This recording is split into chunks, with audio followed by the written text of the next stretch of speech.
कभी आपने आंख बंद करके अंधेरे में चलने की कोशिश की?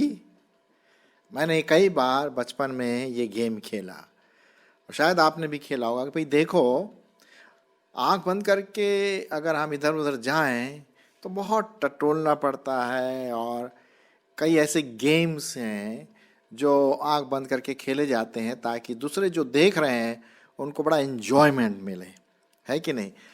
अब आँखों से देख करके हम इधर उधर जाते हैं तो कोई प्रॉब्लम नहीं, कोई समस्या नहीं। पास की चीज़ें दिखती हैं, दूर की चीज़ें दिखती है, और साथ ही साथ फिर हम उन आँखों के द्वारा कई बातों को याद करते हैं, देखते हैं, एंजॉय करते हैं। कभी दुख भी पहुंचता है।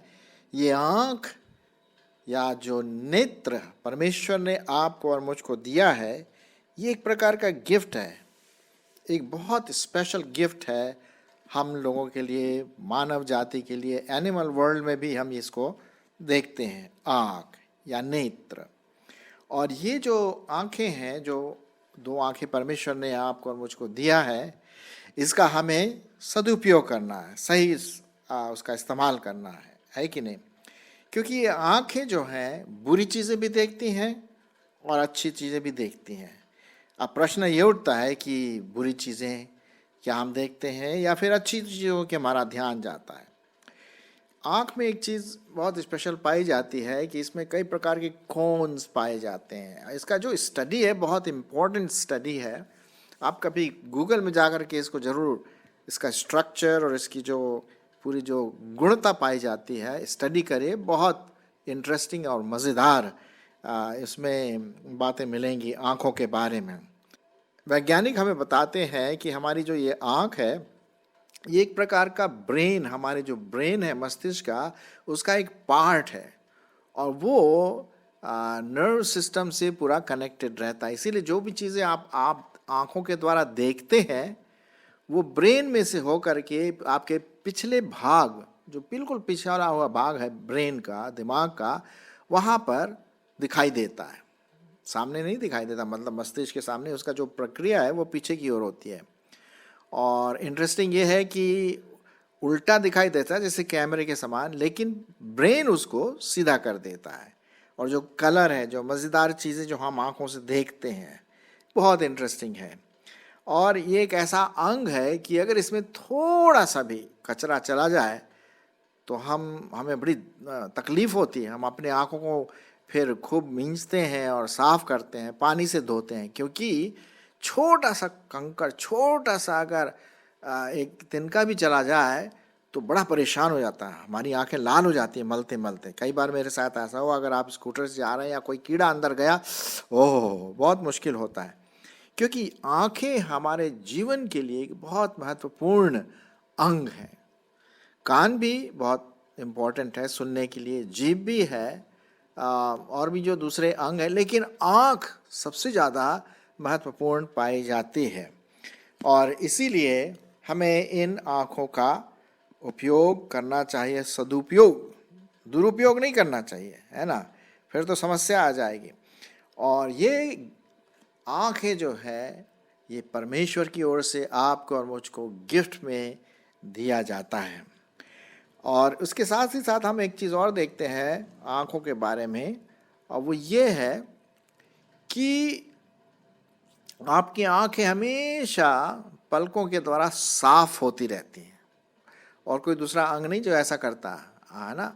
आप अपनी पलकों के द्वारा साफ करते रहते हैं। हर एक 30 सेकेंड में या 5 सेकेंड में आँखें बंद हो जाती हैं, फिर खुलती हैं, फिर बंद होती हैं, फिर खोलती हैं। क्यों? क्योंकि आँखों की सफाई बहुत ज़रूरी है, और हमें पता भी नहीं पड़ता है कि हम ऐसा कर रहे हैं। कई लोग बहुत तेज़ करते हैं, कई लोग बहुत स्लो करते हैं। बल्कि कई बार तो हमने गेम भी खेला कि देखते हैं हम लोग बिना पलक लगाए कितनी देर रह सकते हैं, है ना? तो ये तो हुई हमारे शारीरिक आँखों की बातें, जो हमारे भौतिक जीवन में बहुत महत्वपूर्ण है। अब अगर आपसे मैं बोलूं कि भाई परमेश्वर है, और आप बोलेंगे भाई साहब क्या बोल रहे हैं आप, परमेश्वर है, आप मुझे दिखा दीजिए, अगर आप मुझे परमेश्वर को दिखा दीजिए ताकि मैं इन आँखों से देख सकूं तो मैं विश्वास करूंगा। तो मैं अगर आपसे बोलूं भाई आप परमेश्वर को देख नहीं सकते, तो हो सकता है आप बोले भाई ये तो मूर्खता वाली बात है, मैं तो उसी पर विश्वास करता हूं जिसको मैं देख सकता हूं अपनी आँखों से। लेकिन आपको पता है हर देखी हुई चीज़ सही नहीं होती है। उसका रूप अलग हो लेकिन वो सही नहीं होती। हर देखी हुई, ये नहीं मानता हूँ मैं कि देखी हुई चीज़ें सच भी होती हैं, बहुत होता है, लेकिन हर चीज़ों में ये काम नहीं आता है। उदाहरण के रूप में कभी आपने दर्द को देखा है? अरे देखो वो दर्द जा रहा है, दर्द ये कपड़े पहना, नहीं, हम नहीं बोलते। दर्द को हम महसूस करते हैं। परमेश्वर के बारे में भी हम देखते हैं कि परमेश्वर आत्मा है, उसको आपको और मुझको महसूस करना है। We have to experience the presence of God in our life. And so ये बहुत ज़रूरी है कि ये आँखें अच्छी बातों के लिए इस्तेमाल करें। मेरे दुख की बात यह है कि हमारे कई जवान लोग इन आँखों को अश्लील चित्रों को देखने के लिए भी इस्तेमाल करते हैं। मेरी आशा है कि आप जो सुन रहे हैं वो इसमें ना पड़ें, क्योंकि ये आँखों से देख करके हमारे दिमाग को और पूरे व्यक्तित्व को गंदा कर देता है ना। मैंने सिर्फ एग्जाम्पल दिया, और भी कई चीज़ें हैं। हम इन आँखों से संसार देखते हैं, फूल पत्ती पौधे काम कर सकते हैं, कंप्यूटर देख सकते हैं, मैं माइक देख रहा हूँ मेरे सामने, बहुत सारी चीज़ें हैं ना, लाखों चीज़ें हम उसको इस्तेमाल कर सकते हैं। और आप उनसे पूछिए जो बेचारे जिनके पास आँखें नहीं हैं, नेत्रहीन है ना, कैसा उनका जीवन एक अंधकार सा है। हालांकि वो बड़े खुश रहते हैं क्योंकि उन्होंने सीख लिया है कि बिना आँखें रहते हुए उनको ज़िंदगी गुजारनी है। खैर, परमेश्वर का धन्यवाद हो इन आँखों के लिए। लेकिन ये आँखें तो भौतिक जीवन के लिए बहुत महत्वपूर्ण हैं, लेकिन आत्मिक दृष्टिकोण जो है वो अलग है। अभी तक जो मैंने आपके सामने बताया वो है भौतिक दृष्टिकोण। अब आइए आत्मिक दृष्टिकोण। अब आत्मिक दृष्टिकोण में जैसे मैंने आपसे कहा, देखो ये परमेश्वर आपसे प्यार करता, बोलता मैं परमेश्वर को मैं देखता ही नहीं हूँ, देख नहीं सकता, तो मैं कैसे विश्वास करूँ? वेल, हमें क्या करना है कि हमें विश्वास के द्वारा, क्योंकि आत्मिक जो दृष्टिकोण है वो शारीरिक या भौतिक दृष्टिकोण से बिल्कुल अलग है, बिल्कुल अपोजिट है ना। जो शारीरिक या भौतिक चीज़ें हैं वो तो थोड़े समय के लिए, लेकिन आत्मिक चीज़ें वो हमेशा हमेशा के लिए। इससे पहले कि मैं आगे बढ़ूं, मैं आपके लिए एक पद पढ़ना मांगता हूं। एक या दो तीन पद हैं जो ये बताता है कि जो शारीरिक मनुष्य है वो शरीर की बातों को नहीं मतलब आत्मिक बातों को नहीं समझता, वो शरीर की बातों को समझता है। लेकिन जो आत्मिक व्यक्ति है, जिसका दृष्टिकोण आत्मिक है, जिसकी आत्मिक आंखें खुली हुई हैं, वो आत्मिक दृष्टिकोण से देखता है। पहला कुरिन्थियों उसका 2 अध्याय और उसका 12 से 14। पहला कुरिन्थियों उसका 2 अध्याय 12 से 14। परंतु हमने संसार की आत्मा नहीं, परंतु वह आत्मा पाया है जो परमेश्वर की ओर से है, कि हम उन बातों को जानें जो परमेश्वर ने हमें दी हैं, जिनको हम मनुष्यों के ज्ञान की सिखाई हुई बातों में नहीं, परंतु पवित्र आत्मा की सिखाई हुई बातों में आत्मा आत्मिक ज्ञान से आत्मिक बातों की व्याख्या करती है।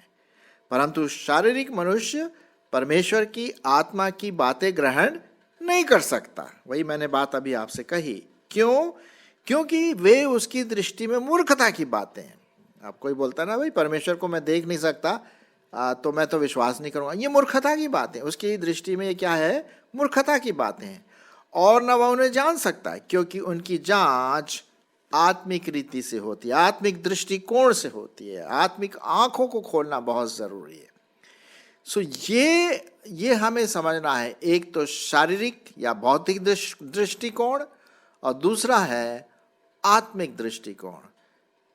शारीरिक या भौतिक दृष्टिकोण से हम भौतिक चीज़ों का ज्ञान रखते हैं, है ना, भौतिक चीज़ों को देखते हैं, शरीर से संबंधित चीज़ों को देखते हैं। आत्मिक जो दृष्टिकोण है वो हम परमेश्वर के बातों को देखते हैं, जिसको हम शारीरिक दृष्टिकोण से नहीं लेकिन विश्वास के द्वारा आत्मिक आंखों से देखते हैं, आत्मिक दृष्टिकोण। ये मेरा कहने का मतलब है, और आत्मिक रीति से इसकी जांच होती है।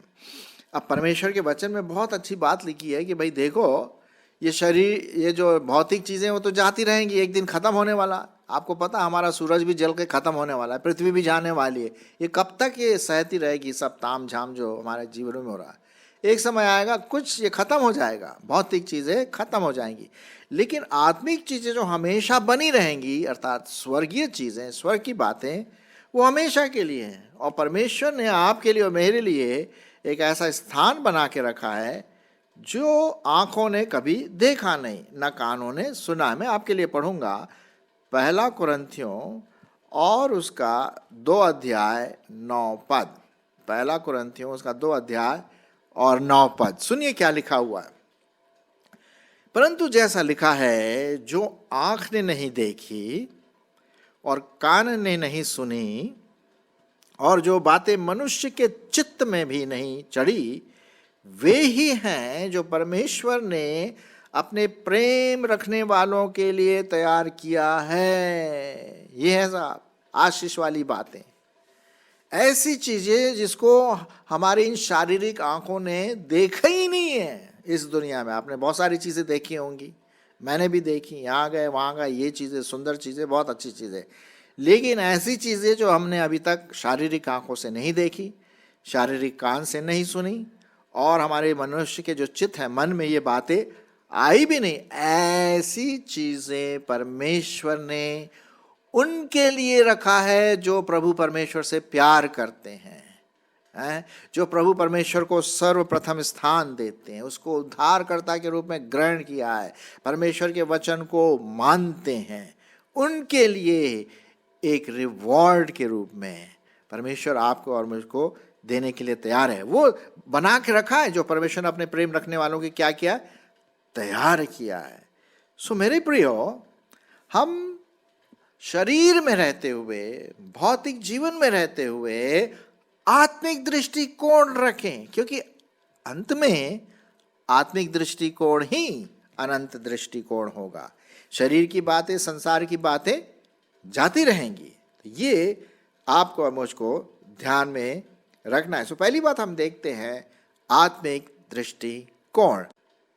दूसरी बात हम देखते हैं कि जो हमारा जो देखने का जो तरीका है वो आत्मिक रीति से होना बहुत ज़रूरी है। ठीक है, आत्मिक दृष्टिकोण से देखना बहुत ज़रूरी है। मैं आपके लिए पढ़ूंगा इफिसियों की पत्री बाइबल में और उसका 1 अध्याय 18 पद। इफिसियों 1 अध्याय और 18 पद।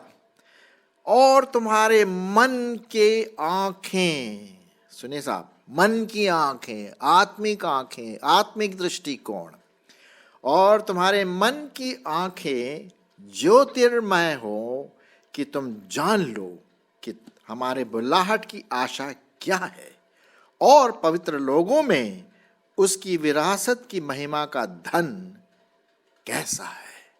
ये सिर्फ आत्मिक आंखें ही देख सकती हैं, मन की आंखें ही देख सकती हैं।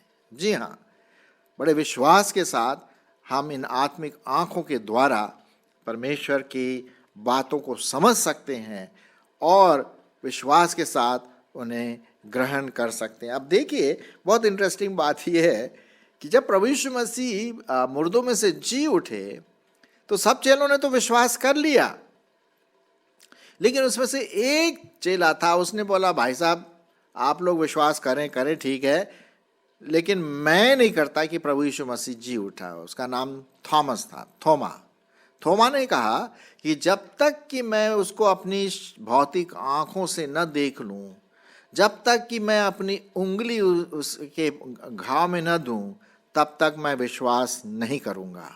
वो शारीरिक रूप पर ज्यादा उसका ध्यान था। तभी क्या हुआ है, यीशु मसीह आए उस कमरे में और कहा थॉमस इधर आओ, देखो मैं वही हूं, आओ अपनी उंगली मेरे घाव में डालो, देखो मेरे हाथ में वो कील के छेद। तब थोमा ने बोला मेरे प्रभु। फिर प्रभु यीशु मसीह ने क्या कहा, धन्य है वे जिन्होंने मुझे नहीं देखा शारीरिक आंखों से, भौतिक आंखों से, तुमने तो मुझे देखा और विश्वास किया। लेकिन धन्य है वे जिन्होंने मुझे नहीं देखा फिर भी विश्वास करते हैं।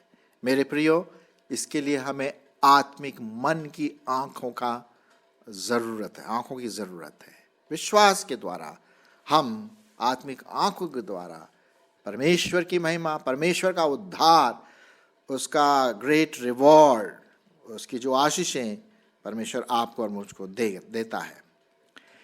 फिर तीसरी बात हम देखते हैं आत्मिक दृष्टिकोण से संबंधित, और वो है कि जब भी हम परमेश्वर का वचन पढ़ें तो हमेशा ये प्रार्थना करें कि परमेश्वर मेरी आत्मिक आंखों को खोल दे, क्योंकि परमेश्वर का आत्मा ही आपको और मुझको परमेश्वर के वचन समझने की सामर्थ और शक्ति देगा।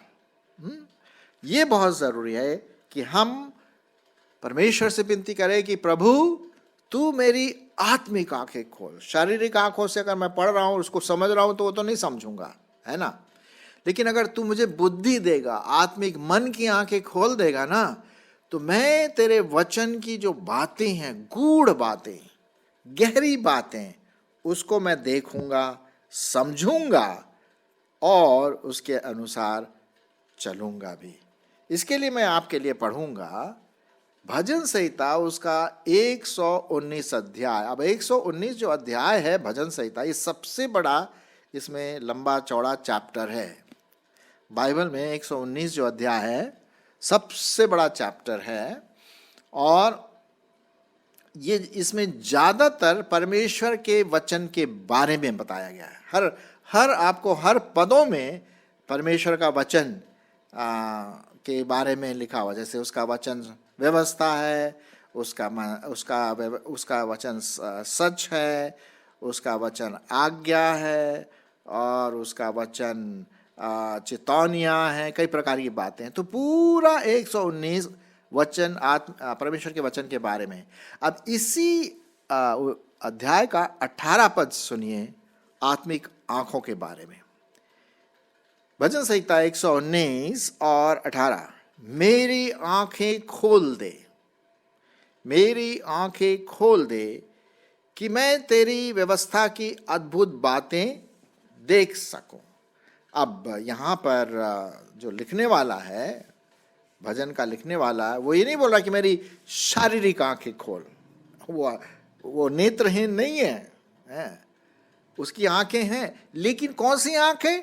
आत्मिक आंखें, मन की आंखें, मेरी विवेक की आंखें, मेरी समझने की आंखें, उसको खोल दे ताकि मैं समझूं, उस पर मनन करूं। वो आंखें, आत्मिक आंखें जिसे हम कहेंगे। तो यहाँ पर लिखा हुआ है मेरी आंखें खोल दे कि मैं तेरी व्यवस्था मतलब बाइबल, वचन, परमेश्वर का वचन जो मैं पढ़ रहा हूं, मैं तेरी व्यवस्था की अद्भुत बातें क्या करूं? देख सकूं का मतलब समझ सकूं, मनन कर सकूं, मेरे लिए इसमें क्या है। और यदि आप पूरा ये पढ़ेंगे 18, 19, 20, उसमें लिखा हुआ है कि मैं तेरी आज्ञाओं को मानूंगा, मेरी सहायता कर कि मैं तेरे नियमों को हर समय अपने मन में रखा रहूँगा। और भी कई बातें हैं, आप पढ़ सकते हैं। अगर आपके पास बाइबल है तो ज़रूर पढ़िए एक बार बैठ के भजन संहिता 119 पूरा आप पढ़िए। लेकिन ये 18 पद मैं आपके सामने रख रहा हूँ। मेरी आंखें खोल दे कि मैं तेरी व्यवस्था की अद्भुत बातों को देख सकूं। सो मेरे प्रियो, मेरे भाई बहनों और मेरे दोस्तों, अगर आप अभी तक अंधेरे में चल रहे हैं, अगर आपकी आत्मिक आंखें बंद हैं, शारीरिक आंखें तो खुली हैं, है ना, तो प्रभु यीशु मसीह के द्वारा उस उद्धार को पाइए और उस आत्मिक आंखों को खोलिए विश्वास के द्वारा। और फिर जो परमेश्वर ने आपके लिए, मुझके लिए, मेरे लिए रखा हो आशीष के रूप में, उसको हम विश्वास के द्वारा ग्रहण करें। हमारी जो बाइबल, जो परमेश्वर का वचन है, परमेश्वर को समझने की बातें, प्रभु यीशु मसीह को समझने की बातें हैं, पवित्र आत्मा को समझने की बातें हैं, हम उन आत्मिक सोच विचार, आत्मिक आंखों के द्वारा देख सकें, ताकि हम परमेश्वर की बातों को समझ सके। पवित्र आत्मा ही है जो हमें इन बातों को समझाता है।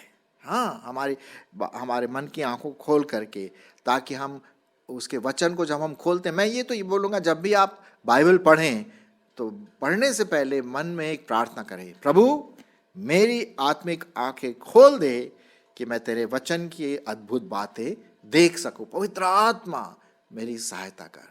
मेरे प्रियो, आइए हम शारीरिक आंखों के लिए, भौतिक आंखों के लिए धन्यवाद दे प्रभु को, साथ ही साथ आत्मिक आंखें हर समय खुली रहे परमेश्वर की वचन की ओर ध्यान देने के लिए। आमीन।